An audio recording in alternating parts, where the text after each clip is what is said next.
Dressmakers and friends, welcome again on the channel. Today I'm going to be sharing with you the concept of structured embellishment. When you see an embellishment that looks great standing on its own, it simply means that there's a support inside of the embellishment. There's something in it that makes it stand on its own, and these designs are usually beautiful and outstanding. I have here on my table some of these materials. Let's pay attention as we go right into the video. Don't forget to give this video a thumbs up. Also share with your sewing friends and drop me some sweet comments. On my table here, I have some of the materials. The first one, this is a crinoline mesh or bobbinet. Okay, in the Nigerian market, it's also called felt. So just take a look at what it looks like. You can cut this into different shapes to replicate the shape of what you're actually creating. You can infuse this in between two fabrics. It will make the fabric stronger and it will make the fabric strong on its own. So this is hemming gum or hemming tape. You can use this to fuse the bobbinet inside of two fabrics, and the two fabric will now become one.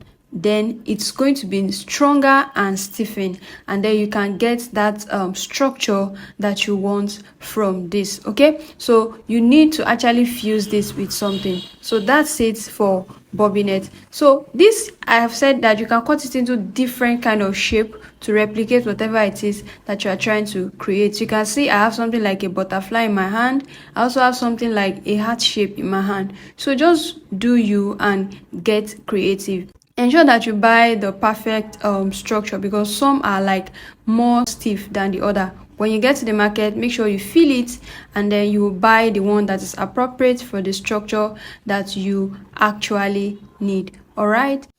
Another structure material right here is the regling or the sewable boning.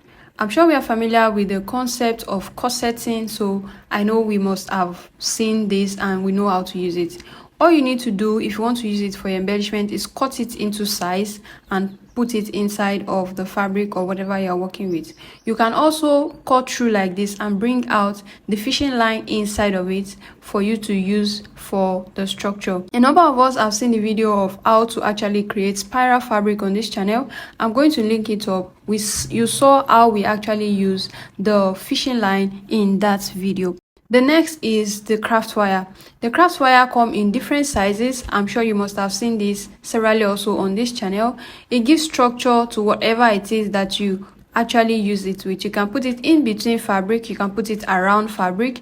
It just gives the structure that you actually need. And if you would like me to do more videos on structured embellishment, comment structured embellishment in the comment section so I will know. Okay, you can see that this by itself can give structure, so make sure you choose the appropriate size. This one is 0.5 mm. For stronger structure, you can do 1.0 and so on. If you don't want so much structure, you can do less, maybe 0.2 instead of this 0.5. So just like that. I'm sure you understand what I mean. And most of these fabrics, the material that you see right here, are things that you can get from your local fashion sewing store where they sell sewing materials. So I hope that this video I've been able to bring you a good understanding of structured embellishment. When you see an embellishment that is structured, standing on its own, you now know what to do. All you need to do is get one or more of these materials and use it, and then you are going to get what you actually need from that embellishment.